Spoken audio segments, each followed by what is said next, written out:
एक बार फिर से स्वागत है ज्ञान स्वर कोचिंग सेंटर द्वारा संचालित ज्ञान स्वर एकेडमी के यूट्यूब चैनल पे। आइए आज हम लोग पढ़ेंगे क्लास 10 का मैथमेटिक्स। उम्मीद करते हैं कि आप सभी अच्छे होंगे। पिछले क्लास में हम लोग जो पढ़े थे उसमें हम लोग अभी बना रहे हैं क्वेश्चन आंसर, एनसीईआरटी का सॉल्यूशन कर रहे हैं, जिसमें तीसरा चैप्टर यानी कि दो चर वाले रैखिक समीकरण युग्म के एनसीईआरटी का सॉल्यूशन कर रहे हैं हम लोग। 3.2 का क्वेश्चन नंबर 1, 2 और 3 कर चुके हैं। आगे उसके आज हम लोग करेंगे, ठीक है।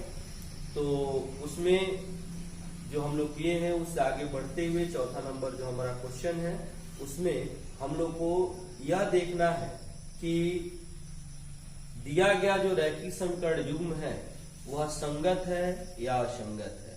अगर संगत है तो उसके लिए उसका हमको ग्राफ तैयार करना है कि उसका ग्राफ क्या होगा, है ना। यानी कि आप जानते हैं कि संगत दो ही स्थिति में होता है, जब उसका अद्वितीय हल हो या अनेक हल हो। यानी कि जब किसी भी रैखिक समीकरण युग्म का या किसी भी समीकरण का हल प्राप्त होता है तभी उसे हम संगत कहते हैं, है ना। तो अब हम संगत चेक करेंगे, अगर संगत होगा, हल प्राप्त होगा तो उसका ग्राफ हम लोग बनाएंगे। तो आइए हम लोग देखते हैं। दिया गया समीकरण है x प्लस वाई बराबर 5 और 2x प्लस 2y बराबर 10। ध्यान देंगे, हम लोग करने जा रहे हैं एनसीईआरटी का सॉल्यूशन।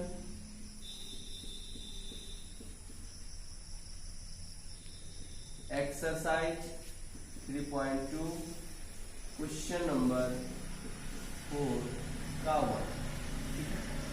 इसमें जो युग्म है रैखिक समीकरण है वह है x प्लस वाई बराबर 5 और 2x प्लस 2y बराबर 5, है ना। अब यहाँ पर ध्यान देंगे, हम इसका निकालेंगे वैल्यू। पहले तो हमको यह चेक कर लेना है कि यह 2x प्लस 2y बराबर 10 है ना। हमको यह चेक कर लेना है कि इसका हल मिलेगा या नहीं मिलेगा। हल मिलेगा तो आपका क्या कहते हैं कि वह संगत होगा, हल नहीं मिलेगा तो असंगत होगा। जब हल मिलेगा यानी कि संगत होगा तभी ग्राफ बनाना है इस क्वेश्चन के अनुसार। इससे पहले मैं आपको बताऊं कि जो भी हमारे नए व्यूअर हैं या चैनल को देख रहे हैं, चैनल पे नए आए हैं, वे पूरा वीडियो देखें, अच्छा लगे तो सब्सक्राइब करें, लाइक करें एवं शेयर करें। तो आइए देखते हैं हम। या जैसे आपका यह समीकरण 1 हो गया, यह समीकरण 2। देखते हैं यहां पर जैसे समीकरण 1 से क्या होगा, x प्लस वाई बराबर 5। जब x बराबर 0 तो y बराबर 5। x का मान 0 रखेंगे तो 11 हो जाएगा, तो y बराबर 5 हो जाएगा। जब y बराबर 0 यह 0 हो जाएगा तो x बराबर 5, ठीक है। अब इसके लिए हम एक बना लेते हैं टेबल। टेबल में x हो गया, y हो गया, 0 तो 5, 0 तो 5, ठीक है। यह हो गया। पुनः समीकरण 2 से इसमें भी वही है ना। यानी कि 2x प्लस 2y। पहले ऐसे ही तो ग्राफ के लिए हमने बना दिया, है ना। पहले हमको चेक करना है ऐसे कि इसमें इसका हल होगा कि नहीं होगा, ठीक है। तो इसके लिए हम काम या बगल में हम कर देते हैं, पहले वही काम आपको करना होगा। 2x प्लस 2y बराबर 10। यहाँ पर हम मान लेते हैं कि जब x बराबर 0 तो 2y बराबर 10, तो y बराबर 5। और जब y बराबर 0 तो 2x बराबर 10, x बराबर 5। अब यहाँ पर भी x हो गया, y हो गया, या 0 तो या 5 या 0 तो या 5, है ना।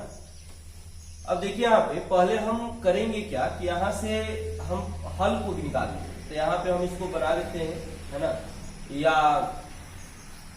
देखिए जैसे a1 का मान, तो a1 बराबर क्या हो जाएगा, एक b1 बराबर क्या हो जाएगा, 1, और c1 बराबर हो जाएगा -5। इसको इधर कर देंगे। a2 बराबर क्या होगा, 2, b2 बराबर क्या होगा, 2, और c2 बराबर क्या होगा, -10, है ना। अब यहाँ पे निकाल लीजिए, पहले काम यही करना है ना, उसके बाद इसको करना है। पहले आपको चेक करना होगा, है ना। तो निकालेंगे a1 बटा a2 बराबर 1/2, b1 बटा b2 बराबर 1/2, और c1 बटा c2 बराबर -5 बटा -10, यानी कि 1/, के पालू ना 10। यह हो गया। अब देख लीजिए यहाँ पे a1 बटा a2 बराबर b1 बटा b2 बराबर c1 बटा c2, तीनों बराबर है, इसलिए हल अनंत होंगे, और जब अनंत हल होंगे तब क्या होगा, समीकरण युग्म संगत होगा, समीकरण युग्म संगत होगा, है ना। अब जब ग्राफ खींचेंगे तो रेखाएं क्या हो जाएंगी, समपाती हो जाएंगी। तो आप देखिए, आप हम ग्राफ खींचते हैं इसका, है ना।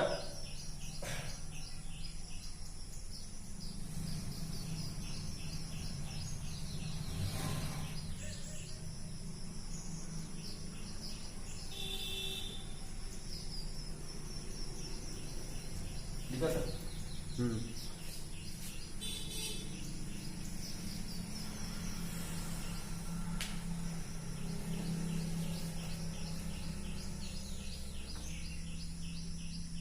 यह हमने दो अक्ष खींच लिया, यह y अक्ष हो गया और यह x अक्ष हो गया। यह हो गया मूल बिंदु, और यह x o x dash, y o y dash. इधर पॉजिटिव रखेंगे, 1 2 3 4 और 5। इधर हो गया 1 2 3 4 5 6।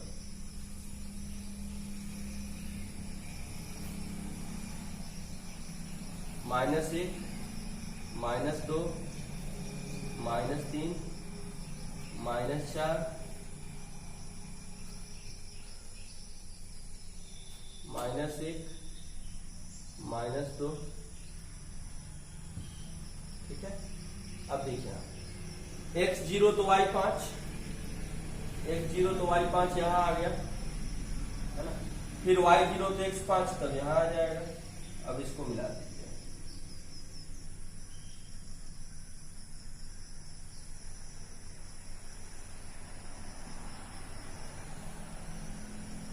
आप यहां पर ऐसे देख सकते हैं दिए गए हल बिंदु में कि दोनों का जो है वह हल बिंदु समान है, यानी कि इस बिंदु पर, इस रेखा पर आने वाला प्रत्येक बिंदु इस समीकरण युग्म का एक हल होगा, है ना। यानी कि अगर आप यहां पर लेते हैं 4 तो वह भी हल होगा, आप लेते हैं 2 3 तो वह भी हल होगा, यानी कि टोटल जितना भी इस रेखा पर बिंदु मिलेगा सभी इसके हल होंगे। और दोनों जो रेखाएं दी गई हैं दो चर वाले रैखिक समीकरण की, वह दोनों रेखाएं एक ही पर आएंगी, यानी कि समपाती होंगी। दोनों का हल बिंदु देख लीजिए। आप और भी निकालेंगे, मान लेते हैं जैसे एक और दिन, जैसे मान लेते हैं कि हमने निकाला x बराबर, इसी में हम बात करें x बराबर अगर 1 लिखा तो y बराबर क्या हो जाएगा, 4 हो जाएगा। तो आप देखिए x 1 और y 4, तो x 1 है y 4 है, यहाँ पर मिलेगा। आप चाहे जो भी निकालिएगा इसी रेखा पर मिलेगा, अर्थात यानी कि दोनों रेखाओं, दोनों दो चर वाले रैखिक समीकरणों के लिए, यानी कि एक ही यह समीकरण बनेगा जिसके ऊपर शामिल प्रत्येक बिंदु उसके क्या होंगे, हल होंगे। ठीक है। आइए अब देखते हैं इसका दूसरा नंबर क्वेश्चन। अब देखिए दूसरा नंबर क्वेश्चन है x माइनस वाई बराबर 8 है, 3x माइनस 3y बराबर 16 है। यहाँ पे इसको हम समीकरण 1 कर दिए, इसको समीकरण 2 कर दिए। पहले देखिए यहाँ पे a1 का मान कितना होगा, जो x का गुणांक होगा, यानी कितना 1। b1 का मान कितना होगा, जो y का गुणांक है, यानी कितना -1। 8 को इधर ले जाएंगे तो -8 हो जाएगा। आप चाहें तो ऐसे भी रख के कर सकते हैं, इसमें कोई दिक्कत नहीं है, लेकिन जनरली हम समझने के लिए इसके व्यापक रूप में बदल करके काम करते हैं। आप इधर भी रखिएगा तब भी कोई दिक्कत नहीं है। हाँ, आपको ध्यान यह रखना है कि एक को हम इधर कर दें अचर पद को और एक को बराबर के दूसरे तरफ करें, यह नहीं करना है ना। अगर बराबर के एक ही तरफ अचर पद को रख रहे हैं तो एक ही तरफ रख करके काम करें, है ना। C1 बराबर 8। फिर दूसरा समीकरण से A2 बराबर 3, B2 बराबर -3 और C2 बराबर 16। ध्यान दीजिए, यहां पर निकालेंगे वैल्यू A1 बटा A2 बराबर कितना हो जाएगा, 1 बटा 2। B1 बटा B2 बराबर -1 बटा -3, माइनस से माइनस कैंसिल 1 बटा 3 और C1 बटा C2 बराबर 8 बटा 16 यानी कितना हो जाएगा, 1 बटा 2 कैंसिल हो जाएगा, है ना। अब देखिए यहाँ A1 बटा A2 1 बटा 3, B1 बटा B2 1 बटा 3, लेकिन C1 बटा C2 1 बटा 2, यानी कि A1 बटा A2 बराबर है B1 बटा B2 के, लेकिन यह बराबर नहीं है C1 बटा C2 के।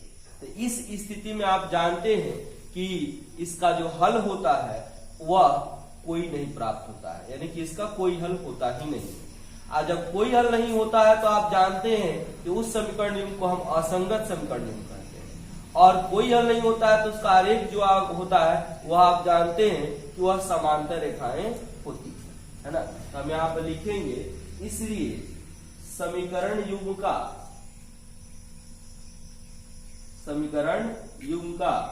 कोई हल नहीं होगा, कोई हल नहीं होगा। इसलिए समीकरण असंगत समीकरण कहलाता है, असंगत समीकरण कहलाता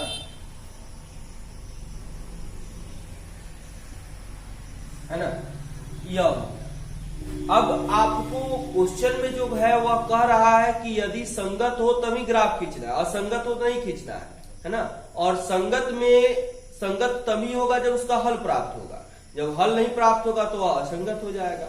यहाँ पर देखिए हमें यहाँ पे कोई हल प्राप्त नहीं हो रहा है, यानी कि असंगत है, तो इसका ग्राफ हमको खींचने की कोई आवश्यकता नहीं है। अब देखेंगे इसके बाद अगला क्वेश्चन। अगला क्वेश्चन है, कितना दिया हुआ है, इसको हम समीकरण 1 कर दें, इसको 2 कर दें। पहले A1 B1 C1 निकालिए, A1 का मान 2। अब देखिए यह बराबर के दाएं साइड में नहीं है अचर पद, बराबर के बाएं साइड में है दोनों। तो ऐसा नहीं है कि वो इधर रखेंगे इधर रख करके तब उसका वैल्यू लेकर के हम काम करेंगे तब गलत हो जाएगा, है ना। अचर पद को या तो बराबर के बाएं रखिए और नहीं तो बराबर के दाएं रखिए, एक ही तरफ रख करके काम करेंगे। अचर पद को ही नहीं, किसी भी पद को अगर उसके समकक्ष है तो उसको एक ही तरफ रख करके काम हम करेंगे। A1 हो गया 2, B1 1 और C1 बराबर -6, है ना। फिर देखिए A2 4, B2 -2 और C2 -4, है ना। अब देखिए आप A1 बटा A2 बराबर 2 बटा 4 कितना हो जाएगा, 1 बटा 2।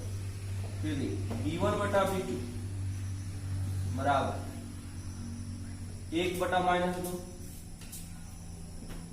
यानी कि -1 बटा 2 हो जाएगा। और फिर C1 बटा C2 बराबर -6 बटा -4, माइनस से माइनस कैंसिल, 3 2 3 6 और 2 3 4 यानी कि 3 बटा 2। देखिए यहाँ पर 1 बटा 2 बराबर नहीं है -1 बटा 2, यानी कि A1 बटा A2 बराबर नहीं है B1 बटा B2 के। इसलिए हल अद्वितीय होगा,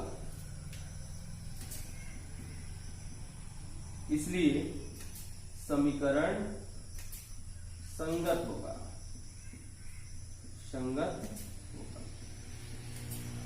है ना। यह हुआ। अब देखिए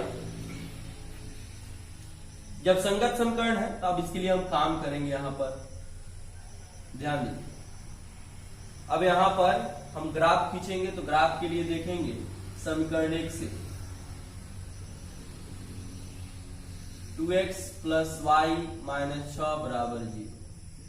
जब x बराबर 0 तो x 0 हो जाएगा तो यह पूरा 0 क्या हो जाएगा, y माइनस 6 बराबर 0, यानी कि y बराबर 6। जब y बराबर 0 तो जब y 0 हो जाएगा तो 2x माइनस 6 बराबर 0, यानी कि 2x बराबर 6, x बराबर 3। अब इसका एक टेबल बना लीजिए, x हो गया y हो गया, x 0 तो y 6, y 0 तो x 3। फिर देखिए समीकरण 2 में जब x बराबर 0, जब x 0 हो जाएगा तो क्या हो जाएगा, -2y माइनस 4 बराबर 0, तो -2y बराबर 4, तो y बराबर 4 बटा -2 होगा तो ये -2 हो गया।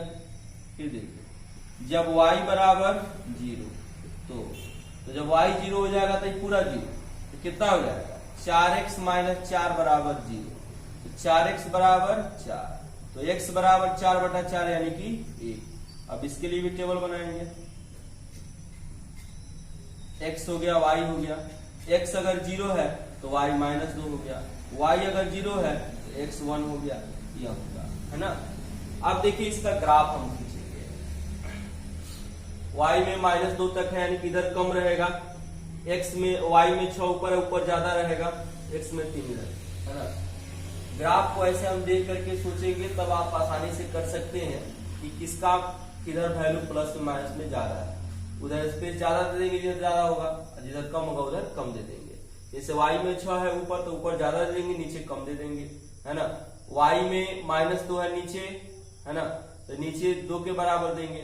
x में तो माइनस है ही नहीं, तो इधर कम भी रहेगा तो चलेगा, ठीक है। देखिए यह 0 हो गया, x x dash y y dash, इधर माइनस होगा, -1 -2 -1 -2 -3, प्लस में आएगा 1 2 3 4 5 6, है ना। 1 2 3 4 5 6 4। अब देखिए कितना होगा, पहला के लिए देखिए x 0 y 6, x 0 y 6 यहां पर मिलेगा।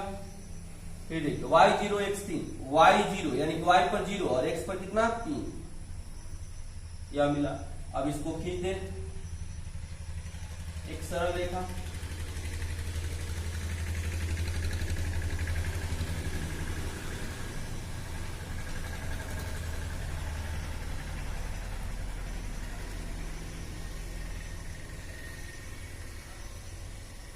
यह एक सरल रेखा हो गया,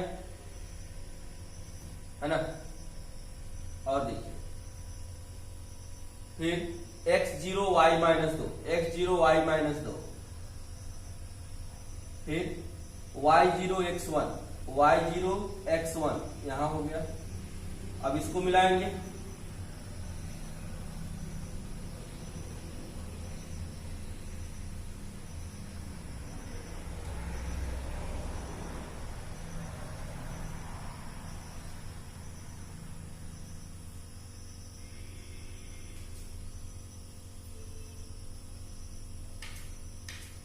अब देखिए आप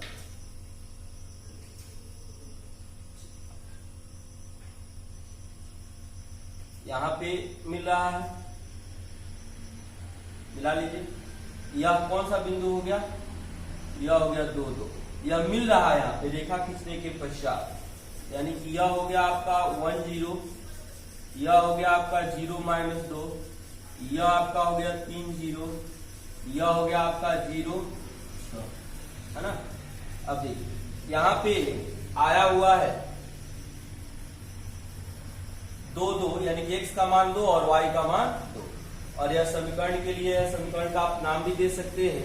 यह 0-6 वाला जो समीकरण है यह पहला है, जिसका नाम है 2x + y - 6। ये हो गया 2x + y - 6 बराबर 0। आप यहाँ पे लिख देंगे। और फिर दूसरा जो समीकरण है वह इसको लिख देंगे 4x -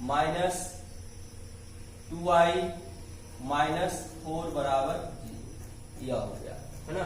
तो ऐसे आप बता सकते हैं। और इसका द्वितीय हल यानी कि x का मान कितना हो गया 2 और y का मान कितना हो गया 2।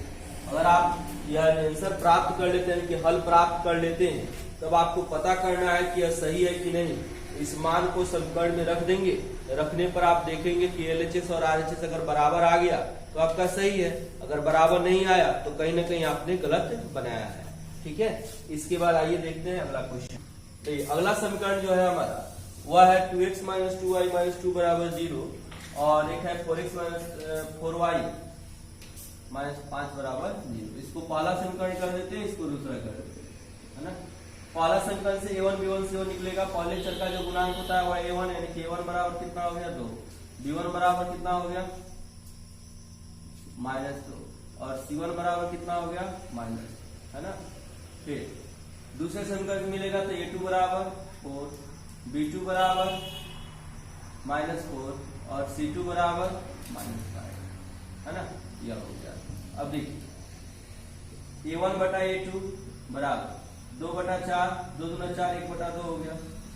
b1 बटा b2 बराबर -2 बटा -4, माइनस माइनस कैसे 2 दूना 4, 1/2 यह हो गया। c1 बटा c2 बराबर -2 बटा -5, माइनस माइनस कैसे 2/5। ठीक है। यह देखिए हो गया। अब देखिए a1 बटा a2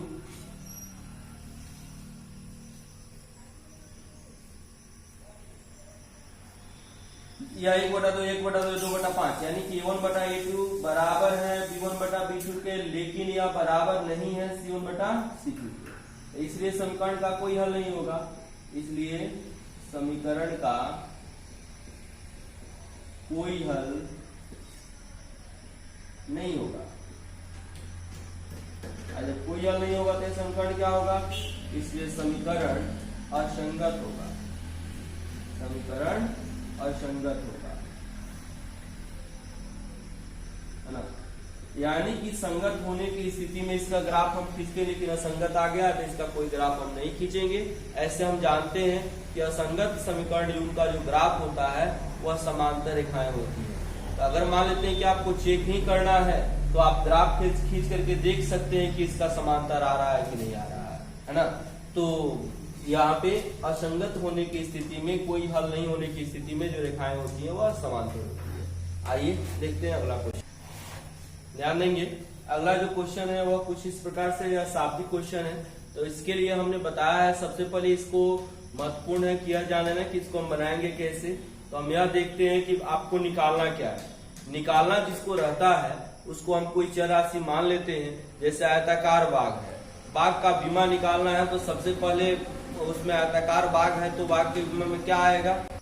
तो इस तरह के क्वेश्चन में हम पहले, अब जैसे यहाँ पे निकालना है इसका विमा, तो आयताकार बाग है तो इसमें इसका विमा मुख्य रूप से लंबाई और चौड़ाई होगा। तो हम करेंगे क्या कि लंबाई को और चौड़ाई को मान लेंगे, है ना। उसके पश्चात हम काम करेंगे तो मान लेंगे, माना कि बाग की लंबाई बराबर x, है ना, तथा चौड़ाई बराबर y। हम मान लीजिए लंबाई और चौड़ाई। अब प्रश्न से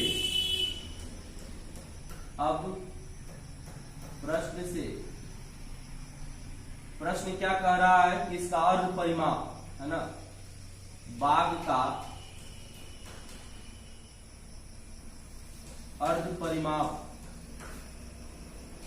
बराबर 36 मीटर। तो परिमाप कितना होता है, 2 इंटू लंबाई प्लस चौड़ाई होता है आयत का, तो अर्ध का मतलब क्या होता है, उसका आधा, यानी कि जो आपको दिया जाएगा या आप जानते हैं उसका आधा कर देंगे तो अर्ध हो जाएगा। तो अर्ध परिमाप यानी कि 2 इंटू लंबाई प्लस चौड़ाई अब बटा 2, यह अर्ध परिमाप हो गया। कितना हो जाएगा 36 मीटर। 2 से 2 कैंसिल हो गया। लंबाई कितना है x, चौड़ाई कितना है y, x प्लस वाई बराबर 36 है ना। यह अर्ध परिमाप हो गया यानी कि x प्लस वाई बराबर 36 मीटर। देखिए एक समीकरण 2 चर वाला रैखिक मिल चुका है आपको। फिर आगे कह रहा है इसमें कि लंबाई चौड़ाई से 4 मीटर अधिक है। पहले तो यही कह रहा था, है कोई बात नहीं। पुनः लंबाई चौड़ाई से 4 अधिक है तो लंबाई बराबर चौड़ाई प्लस 4 है ना। तो लंबाई कितना है x, चौड़ाई कितना है y और प्लस 4, यह हो जाएगा x माइनस वाई बराबर 4। इसको कर देते हैं दूसरा नंबर समीकरण। अब इसको हल करके हमको बीमा निकालना है। आप देखिए सबसे आसान आपके लिए रहेगा इस तरह का क्वेश्चन अगर मिले तो विलोपन की प्रक्रिया। विलोपन की प्रक्रिया में हम करते क्या है, तो किसी एक चर के मान को, गुणांक को, उसके परिमाण को हम बराबर कर लेते हैं, है ना। और बराबर करने के पश्चात यदि चिन्ह समान है तो एक में से दूसरे को घटा लेंगे और चिन्ह असमान है तो जोड़ देंगे। चर के गुणांक को बराबर करने के लिए क्या करते हैं, तो उसके विपरीत गुणांकों से एक दूसरे समीकरण में, विपरीत समीकरणों में गुणा कर देते हैं। अगर ऑलरेडी पहले से ही बराबर है तो उसको गुणा करने की कोई आवश्यकता नहीं पड़ती है।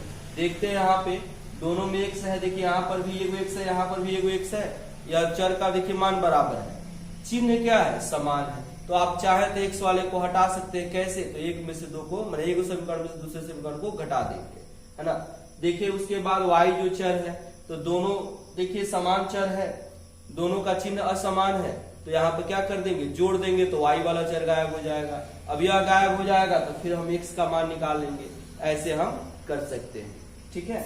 तो यहाँ पर हम काम करते हैं, y वाले को गायब करना होगा तो जोड़ देंगे क्योंकि चिन्ह असमान है, x वाले को गायब करना होगा तो घटा देंगे क्योंकि चिन्ह समान है। तो क्या करेंगे बताइए, समीकरण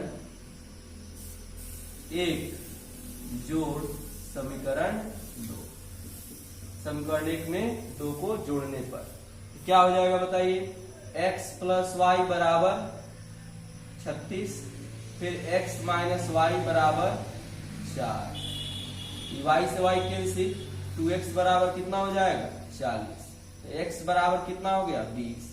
अब मान रख देंगे समीकरण 1 से, क्या हो जाएगा, तो x हो गया 20 प्लस y बराबर 36, तो y बराबर 36 माइनस 20 यानी कितना हो गया 16। यह आप देखिए लंबाई हो गया 20 मीटर और चौड़ाई हो गया 16 मीटर। इस तरह से हम बाग का बीमा ज्ञात कर लिए। अब इसी प्रकार से देखिए अगला क्वेश्चन। देखिए अगला क्वेश्चन है, क्वेश्चन कह रहा है कि एक रैखिक समीकरण 2x प्लस 3y माइनस 8 बराबर 0 दिया गया है। मतलब एक समीकरण आपको रैखिक दे दिया गया है ना। उसके बाद कह रहा है कि दो चरों में एक ऐसी और रैखिक समीकरण लीजिए ताकि प्राप्त युग्म का ज्यामितीय निरूपण जैसा कि प्रतिच्छेद करती रेखा हो, समांतर रेखा हो और समपाती रेखा हो। मतलब एक दे दिया है और दूसरा आपको अपने से तैयार करना है ना, जिसके लिए अगर दोनों को अगर हम हल करें तो हमको यह तीनों रूप में प्राप्त आपका ग्राफ प्राप्त हो, है ना। तो आप जानते हैं कि प्रतिच्छेद करती रेखा कब प्राप्त होती है, यदि a1 बटा a2 बराबर नहीं होता है b1 बटा b2 के तो प्रतिच्छेद करती रेखा प्राप्त होती है। समांतर कब प्राप्त होता है, जब a1 बटा a2 बराबर b1 बटा b2 लेकिन बराबर नहीं होता है c1 बटा c2 के तो समांतर रेखा होता है। और समपाती कब होता है, जब तीनों अनुपात बराबर होते हैं, है ना। अब यहां पर देखिए दिया गया है क्या दिया गया है, 2x प्लस 3y माइनस 8 बराबर। तब यहां पर देखिए a1 का मान 2 हो गया, b1 का मान 3 हो गया, c1 का मान जो है वह माइनस 8 हो गया। तब यहां पर अगर प्रतिच्छेद करती रेखा हमको लेनी है, प्रतिच्छेद करती रेखा के लिए हमको समीकरण देना है, तो हमको वह चाहिए क्या कि जिसके कारण a1 बटा a2 बराबर नहीं हो b1 बटा b2 के, वैसा हमको समीकरण लेना पड़ेगा, है ना। तो प्रतिच्छेद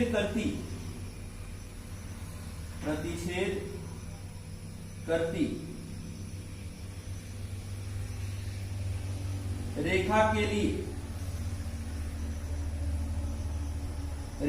लिए ध्यान दें, अब आपको A2 और B2 ऐसे लिखना है कि इसका जो अनुपात हो वह बराबर नहीं हो, है ना। जैसे अब देखिए हम अपने मन से लिखते हैं, अगर यहां पर x है ना प्लस y प्लस 5 बराबर 0, यहां देखिए अब A2 का मान कितना हो जाएगा 1, B2 का मान कितना हो जाएगा 1 और C2 का मान कितना हो जाएगा 5। अब इससे और इसकी तुलना करके देखिए A1 बटा A2 कितना हो गया 2 बटा 1 और B1 बटा B2 कितना हो जाएगा 3 बटा 1, यानी कि अब बराबर नहीं है। A1 बटा A2 बराबर नहीं है B1 बटा B2, ठीक है। अब देखिए यह जो है ऐसा नहीं है कि यही समीकरण लेंगे, आप जैसे चाहे वैसे ले सकते हैं। अंतर सिर्फ इतना है कि यहां पर जो वैल्यू आना चाहिए कि A1 बटा A2 B1 बटा B2 के बराबर नहीं आना चाहिए। यानी कि अगर आपको यहां पर इसका समीकरण ही लिखना है तो इसको हम अनंत समीकरण लिख सकते हैं, ऐसा नहीं है कि एक यही लिखाएगा। जिसका जैसे इच्छा होगा वह लिख सकता है, बस गुणांक का तुलना करके देख लेना है कि वह उसकी कंडीशन को फुलफिल कर रहा है कि नहीं कर रहा है ना। दूसरा है समांतर रेखा के लिए, समांतर रेखा के लिए। अब समांतर कब होगा जब कोई हल नहीं होगा। कोई हल नहीं कब होगा जब A1 बटा A2 बराबर होगा B1 बटा B2 के, लेकिन यह बराबर नहीं होगा किसके C1 बटा C2 के। अब यहां पर देखिए हमको अपने मन से लिखना है, यहां पर A1 का मान 2 है तो यहां पर अगर हम 4x लिख देते हैं तो 2 बटा 4 यानी कि 1 बटा 2 हो जाएगा। अब हमको B1 बटा B2 भी बराबर चाहिए तो उसमें वह भी 1 बटा 2 चाहिए, तो यहाँ पे 3 है, यहाँ पर 3 दूना 6 यानी कि 6y लिख देते हैं। 3 बटा 6 1 बटा 2 यह भी हो जाएगा। तो देखिए A1 बटा A2 बराबर B1 बटा B2 हो जाएगा, लेकिन C1 बटा C2 के बराबर नहीं होना चाहिए। तो हम यहाँ पर -2 लिख देते हैं बराबर 0। अब आप यहाँ पे निकाल करके देख सकते हैं A2 का मान 4, B2 का मान 6 और C2 का मान -2। निकालिए A1 बटा A2 कितना हो गया 2 बटा 4 1 बटा 2, B1 बटा B2 B1 का मान 3 B2 का मान 6 कितना हो जाएगा 1 बटा 2, है ना। C1 बटा C2 C1 बटा C2, C1 का मान -8 C2 का मान -2 कितना आएगा 4। आप देखिए 1 बटा 2 1 बटा 2 यहाँ बराबर है, लेकिन C1 बटा C2 के बराबर नहीं है। यहाँ पे लिख सकते हैं A1 बटा A2 बराबर B1 बटा B2, लेकिन बराबर नहीं है C1 बटा C2 के। तो इसके लिए या अब इसको भी आप अलग तरीके से बहुत सारा समीकरण लिख सकते हैं, जितना चाहे उतना आप लिख सकते हैं। और देखिए तीसरा समांतर रेखा के लिए हमको निकालना है समपाती के लिए। समपाती के लिए क्या होता है तीनों बराबर हो जाएगा, तीनों अनुपात बराबर हो जाएगा। इसमें तो 2 को बराबर है तो तीसरे को भी बराबर कर लीजिए। इसी में थोड़ा सा परिवर्तन कर देंगे तो हो जाएगा 4x प्लस 6y। देखिए -8 है तो -8 अब बटा -16 तो हो जाएगा यहाँ पे -16 बराबर -8 बटा -16 1 बटा 2 हो जाएगा, है ना।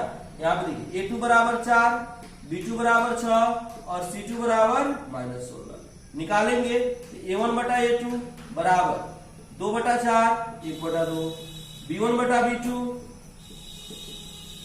3 बटा 6 1 बटा 2 और C1 बटा C2 -8 बटा -16 यह क्या हो जाएगा 1 बटा 2, यानी कि तीनों बराबर है। A1 बटा A2 बराबर B1 बटा B2 बराबर C1 बटा C2, है ना। यह तीनों बराबर है, इसलिए क्या हो जाएगा समपाती हो जाएगा। तो आप यहाँ पे अपने इच्छा से अपने मन से, कोई जरूरी नहीं है कि आपके आंसर पलट करके देखेंगे तो यही समीकरण मिलेगा, आप जो चाहे वह समीकरण ले सकते हैं। अनंत समीकरण यहाँ पर हम निर्धारित कर सकते हैं, ठीक है। तो आइए देखते हैं अगला क्वेश्चन। देखिए क्वेश्चन है समीकरणों x माइनस वाई प्लस 1 बराबर 0 और 3x प्लस 2y माइनस 12 बराबर 0 का ग्राफ खींचना है। ग्राफ खींचने के पश्चात कह रहा है कि x अक्ष और इन रेखाओं से बने हुए, यानी कि एक तो रेखा हो गया x अक्ष का और 2 जो समीकरण है 2 चर वाला, इससे 2 रेखा बनेगा। ये कह रहा है कि दोनों रेखाओं और x अक्ष के द्वारा एक त्रिभुज बनेगा और उस त्रिभुज का जो शीर्ष होगा, शीर्ष कहने का मतलब कि जो दो रेखाओं के मिलने से जो मिलान बिंदु होता है उसको हम शीर्ष कहते हैं। उसी शीर्ष का निर्देशांक लिखना है और जो त्रिभुज होगा आपको दिखाने के लिए उसको छायांकित कर देना है। तो पहले हम ग्राफ बनाएंगे। यहाँ पर देखिए समीकरण क्या दिया गया है, x - y + 1 बराबर 0 और एक समीकरण है 3x + 2y - 12 बराबर 0, है ना। इसको हम 1 मान ले, इसको 2 मान ले। अब समीकरण 1 से देखिए, पहले समीकरण 1 से क्या होगा, x - y + 1 बराबर 0। जब x बराबर 0 तो अब x तो 0 हो गया, तो क्या बचेगा, -y + 1 बराबर 0। -y को इधर भेज दे तो y बराबर 1। फिर देखिए जब y बराबर 0 तो जब y 0 हो गया तो क्या बचेगा, x + 1 बराबर 0, यानी कि x बराबर -1, है ना। अब इसका एक टेबल बना लेते हैं। x हो गया, y हो गया, x 0 तो y 1 हो गया, y 0 तो x - 1 हो गया, है ना। अब देखेंगे समीकरण 2 से। समीकरण 2 में क्या है, 3x + 2y - 12 बराबर 0, है ना। अब देखिए जब x बराबर 0, x 0 हो गया तो x पूरा खत्म, -2y - 12 बराबर 0, तो 2y बराबर 12, y बराबर 12/2 यानी कि 6। जब x बराबर y बराबर 0 तो y 0 तो y वाला पूरा टर्म 0 हो जाएगा, 3x - 12 बराबर 0, तो 3x बराबर 12, तो x बराबर 4। अब इसका एक टेबल बना लेंगे। देखिए x हो गया, y हो गया, x 0 तो y कितना हो गया 6 और y 0 x कितना हो गया 4, यह मिल गया हमको। अब यहाँ पर देखेंगे, इसका ग्राफ बनाएंगे। अब देखिए थोड़ा सा, x में पॉजिटिव 4 तक और नेगेटिव -1 तक, है ना, यानी कि इधर कम रहेगा चलेगा। y में पॉजिटिव 6 तक यानी ऊपर ज्यादा चलेगा, तो बाएं कम रहेगा और नीचे कम रहेगा, यानी कि इधर वाला पार्ट ज्यादा रहेगा। तो पहले हम इधर ही खिसका करके इसको लेते हैं रेखा, यह y अक्ष का हो गया, है ना, और यह ले लिए हम x अक्ष का, क्योंकि इधर हमको ज्यादा आवश्यकता नहीं है।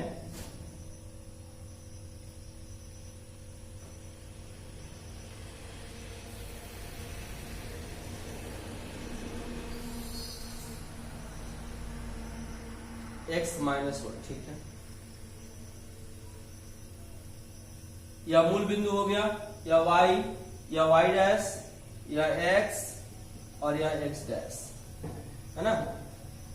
अब देखिए आप 1 2 3 4 5 6, है ना, -1 -2 -1 1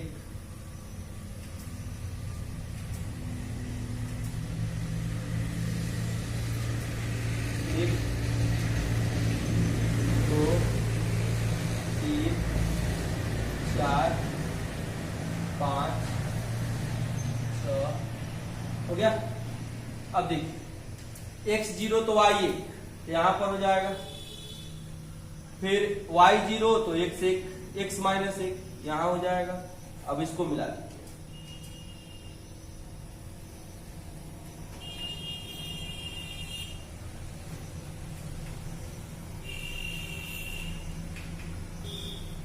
ठीक है। और देखिए x 0 तो y 6,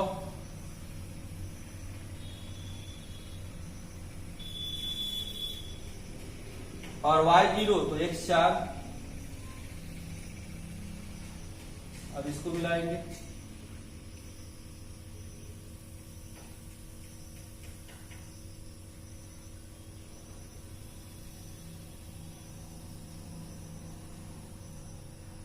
ठीक है।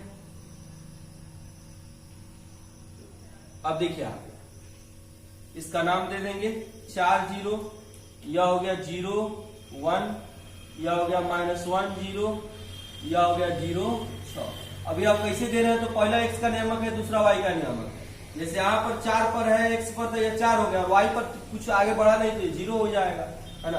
अब यह कहाँ मिल रहा है, यह लगभग मिलता है 3 पर। ग्राफ पेपर बनाएंगे तो ज्यादा स्पष्ट होगा, या 2 पर, यानी कि इतना हो गया या 2 3, है ना। अब त्रिभुज का निर्देशांक आपको बताना है। देखिए आप त्रिभुज या 2 रेखा के द्वारा और एक शख्स के द्वारा त्रिभुज यही बन रहा है, इसका नाम दे दीजिए। इसको ए कर दीजिए, इसको बी कर दीजिए और इसको सी कर दीजिए, है ना। अब बताइए ए का निर्देशांक कितना 2 3, बी का निर्देशांक कितना -1 3 और सी का निर्देशांक कितना 4 0।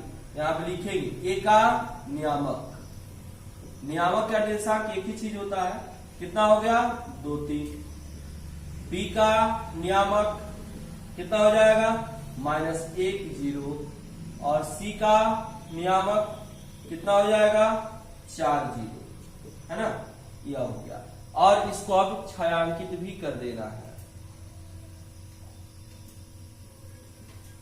इसको छायांकित कर देना है ना। बस यही आपका था। इस तरह से हम लोग का एक्सरसाइज 3.2 कंप्लीट हुआ। अगले क्लास में, अगले जब मैथमेटिकल क्लास लेंगे तो हम 3.3 का सॉल्यूशन कराएंगे।